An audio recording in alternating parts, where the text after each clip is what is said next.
Hi everyone! Good morning shots! Good morning everyone! So, in today's video mga shots ay papakita ko sa inyo yung aking dadalhin sa hospital. As you can see mga shots, sa mga hindi nakakaalam, I'm currently 9 months na. Waiting game na lang talaga ako mga shots kung kailan siya lalabas yung aking baby.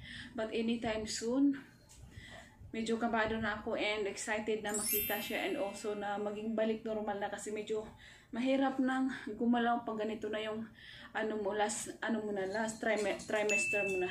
But anyway, ito yung aking bag na dadalhin sa hospital. Actually, nakapack na to mga shots.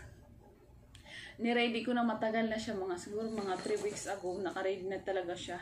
But I think I still have something na wala pa dito.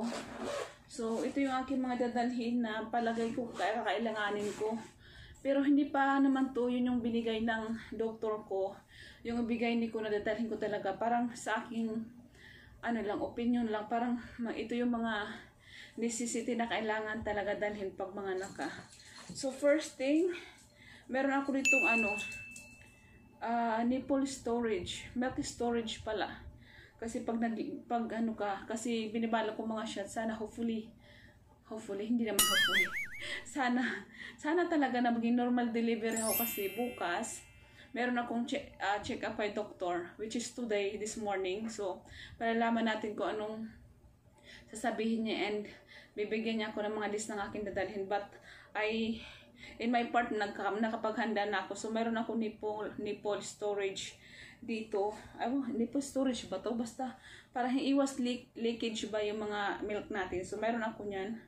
Hindi ko nga pa nalagay ito sa plastic. So, yan yung ating unang item. Ang pangalawa, meron akong milk storage bag. Just in case ba na medyo madami ako ng gatas. So, at least meron ako mapaglagay ng aking gatas at ilagay ko dito. So, para ilagay sa ref. So, next, meron tayong Modest. Kasi, syempre, pag mga nakailangan ng Modest, kasi marami pa tayong bleeding na magaganap dyan. And also, meron ako dalawang Charmy lang. Sa loob nito, merong 2 pieces lang ng menstrual pads na parang pang-adult. But I think kailangan ko pa ng mas marami na ganito. Mabilis na naman ito bilhin. Parang, nandito na yata si Jowa. Tapos, meron tayong, just in case lang, power bank. Ay, nandito na. Nandito na siya, dumating na.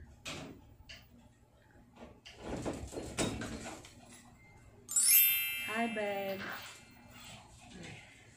What you got there? Thank you. I got buko juice. Fresh buko juice.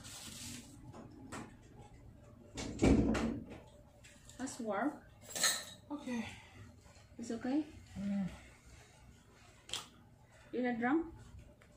Only I didn't drink. I'm not drunk.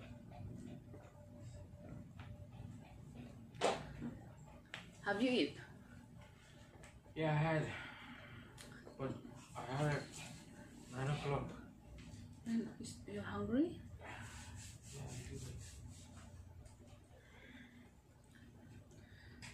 So, hindi nabutan na tayo mga shots ng ng ating video. Ano nang nangyari dito? Nagvi-video kasi ako eh. So, yung pangalawa natin, pangalawa daw. Hindi mga to, pangalawa. Meron tayong foldable beret na kailangan natin bibit-bitin doon sa hospital din. And last ito, hindi pala last. Kasi sabi ko, magbi-video ako sa loob ng sa delivery room. Wapayagan ako ng doktor na mag-video. So, ito kailanganin ko rin to. Tapos, ito yung bangko, yung mga dito, mga toiletries yung kailangan na dalhin ko nandito na siya nakalagay. Kunti lang naman siya. So, wait lang. Ito yung mga laman niya. Anyway, nagpabili pala ako sa kanya ng buko. Fresh buko juice. So, ito yung mga laman niya. Meron tayong ipit dito. Meron tayong lotion, alcohol, pabango, sabon, saka sakali maligo tayo. Tapos meron tayong betadine, feminine wash, suklay, meron tayong 2 toothbrush, tag-isa kami. Tapos shampoo. So yan lang yung nakalagay sa aking parang toiletries kong bag. Hindi ko alam kung maliligo din ako doon. Depende sa ko yata, sa mood ko kung makaligo ako. But anyway, si Jowa maliligo yan siguro doon kasi hindi yan siya nakakatulog pag walang ligo. So anyway, ito naman yung mga gamit na susuotin ni Jowa na pantulog. Mayroon siyang short dito, may brief at saka t-shirt.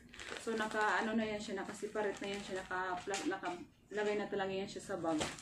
Tapos, ito naman yung sa akin. Marami akong short na dala. Tapos mga panty na hindi ko alam. Ang daming panty nilagay ko. Tapos mga short. And yung ating bra na gagamitin. Ano kasi tawag tong bra na to? Yung pang maternity bra. Yung pang breastfeed bra na ginagamit. Awang ko ba loading ako ngayon? Basta yun. Sulit ko na lang dyan. Yan. And meron, yung last naman ito, meron akong pantulog dito, 3. Tapos meron isang dress. But I think kailangan ko pa ng isang dress kasi pag after ko mga anak, kailangan ko siya siguro. Kaya maglalagay pa ako ng isa pa dito. Tapos, last, ito yung towel na gagamitin ko. Ay, hindi gagamitin niya. Kung sino man yung gusto maligo sa amin. So, yan yung aking laman ng aking bag. As you can see, wala na siyang laman. So, yan lang talaga mga dadalhin ko sa ospital mga siya. So, baka tomorrow meron ibibigay sa akin yung doktor kung ano pa man yung aking dadalhin. Kasi, akin lang to eh. Ako lang yung nag-iisip ng mga dadalhin. So, kung meron pa mang bibigtitin ako bukas, just in case lang mabigay siya ng mga listahan ng aking mga dadalhin. So, meron tayong i-add up dito sa ating bag. But, for now, yun lang muna yung ating laman ng ating bag. And, yun lang yung ating video mga shots. So, anytime soon, hopefully, bago matapos yung buwan na to, is makapag-deliver na tayo. Parang nararamdaman ko na talaga siya. So, yun lang yung ating video for today's mga shots. Maraming salamat sa inyong panonood. And, God bless us all. Thank you everyone. Bye. Si bye, Monty. Si bye. Hindi ko na alam yung aking pinapanood. Bye.